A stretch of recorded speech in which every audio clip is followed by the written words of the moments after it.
주님께서 여러분과 함께 또한 사제의 영과 함께 요한이 전한 거룩한 복음입니다. 주님 영광 받으소서. 그때 예수님께서 제자들에게 말씀하셨다. 조금 있으면 너희는 나를 더 이상 보지 못할 것이다. 그러나 다시 조금 더 있으면 나를 보게 될 것이다. 그러자 제자들 가운데 몇 사람이 서로 말하였다. 조금 있으면 너희는 나를 보지 못할 것이다. 그러나 다시 조금 더 있으면 나를 보게 될 것이다. 또 내가 아버지께 가기 때문이다 하고 우리에게 말씀하시는데 그것이 무슨 뜻일까? 그들은 또 조금 있으면 이라고 말씀하시는데 그것이 무슨 뜻일까? 무슨 이야기를 하시는지 알 수가 없군 하고 말하였다. 예수님께서는 제자들이 묻고 싶어하는 것을 아시고 그들에게 이르셨다. 조금 있으면 너희는 나를 보지 못할 것이다. 그러나 다시 조금 더 있으면 나를 보게 될 것이다 하고 내가 말한 것을 가지고 서로 묻고 있느냐? 내가 진실로 진실로 너희에게 말한다. 너희는 울며 애통해 하겠지만 세상은 기뻐할 것이다. 너희가 근심하겠지만 그러나 너희의 근심은 기쁨으로 바뀔 것이다. 주님의 말씀입니다. 그리스도님 찬미합니다. 찬미 예수님, 찬미 예수님, 요즘 신앙생활은 어떻게 하고 계신지요? 이 코로나를 핑계로 기도가 줄고 또 미사는 주일 미사만 나가고 계시지는 않는지요? 기도를 안 해도 미사를 안 나가도 이래서는 안 되는데 나는 얼마간 양심의 가책만 있을 뿐 별 차이는 없을 것입니다. 그렇죠? 아닙니다. 우리가 열심히 했던 때, 간절히 기도했던 때를 생각해 봅시다. 얼마나 우리의 마음이 기쁨으로 가득 찼었는지요. 그러나 영성생활의 중단은 일시적 마음의 가책으로 끝나는 것이 아닌 삶 자체가 피폐해집니다. 어떤 이유로 힘들다, 괴롭다. 그럼 이미 개인 기도가 중단된 것입니다. 이 포도나무로부터 떨어져 나왔다는 것입니다. 베드로는 물에 빠졌을 때 부르짖습니다. 주님 도와주십시오. 그렇게 다시 주님하고 불러봅시다. 즉각 우리 손을 잡아서 물에서 수렁에서 고통에서 끄집어내실 것입니다. 오늘의 주님 말씀 안으로 들어가 보겠습니다. 조금 있으면 너희는 나를 더 이상 보지 못할 것이다. 그러나 다시 조금 더 있으면 나를 보게 될 것이다. 보지 못할 것이다, 볼 것이다. 이 간격에 주님의 희생과 이 부활이 있습니다.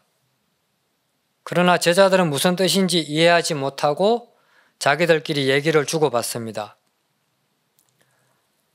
예수님께서는 속 시원히 풀어주시지 않고 내가 십자가에서 죽으면 울며 애통하며 근심하겠지만 내가 부활하면 기쁨으로 바뀔 것이다 라는 말씀만을 내놓습니다. 그러나 예수님 말씀은 그들 마음에 입력되지 않았습니다. 그들은 예수님께서 잡혀갈 때 모두 도망갔으며 일터로 돌아갔으며 유다인들이 두려워 문을 잠가놓고 있었습니다.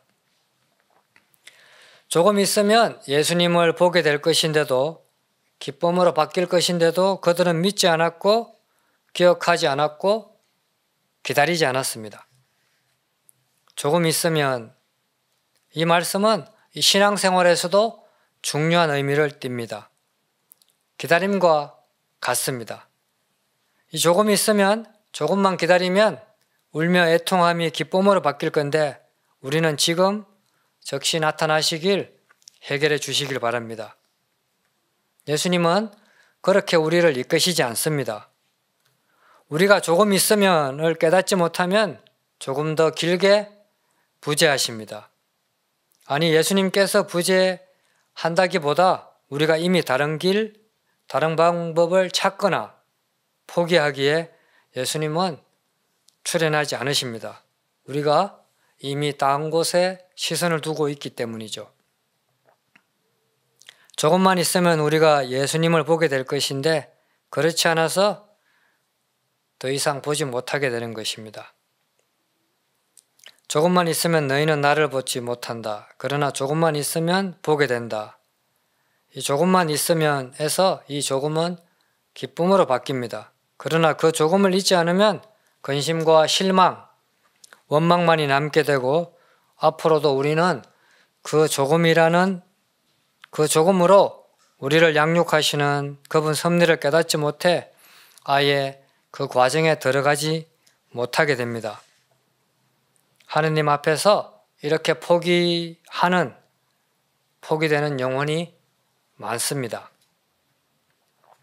우리는 조금을 순간을 기다리지 못하고 하느님을 등지지만 하느님은 언제나 우리와 함께 계셨습니다. 떠나신 적이 없습니다. 성녀 대데레사가 그런 말씀을 주님께 드린 적이 있어요. 관상에 오르고 나서 왜 다른 사람들에게는 이런 은총을 베푸시지 않습니까? 라고 했어요. 그러니까 하느님께서 아니다. 나는 그들에게도 너한테와 똑같이 한다고. 그런데 조금만 고통을, 시련을 주면 모두 도망간다고 합니다. 주님은 우리 곁을 떠나신 적이 없습니다. 당신은 이 적절한 때를 기다리고 계신 것입니다. 그리고 때가 되면 개입하십니다. 이 하느님의 개입은 바로 우리가 원했던 선물로 다가옵니다. 개입이라는 것은 바로 하느님의 선물이죠. 주님은 강론 준비를 제가 묵상하고 마칠 즈음 한 말씀 하셨습니다. 아들아, 내 은총은 무척 값진 것이란다. 은총, 그것을 얻기 위해 조급해하지 맙시다. 조금만 기다리면 우리는 하느님으로부터 우리가 필요한 것을 세상에서 만날 수도 볼 수도 얻을 수도 없는 값진 은총을 얻게 됩니다. 누구도 예외 없이 말입니다. 그러나 그것은 조금을 기다린 사람에게 주어집니다. 아멘.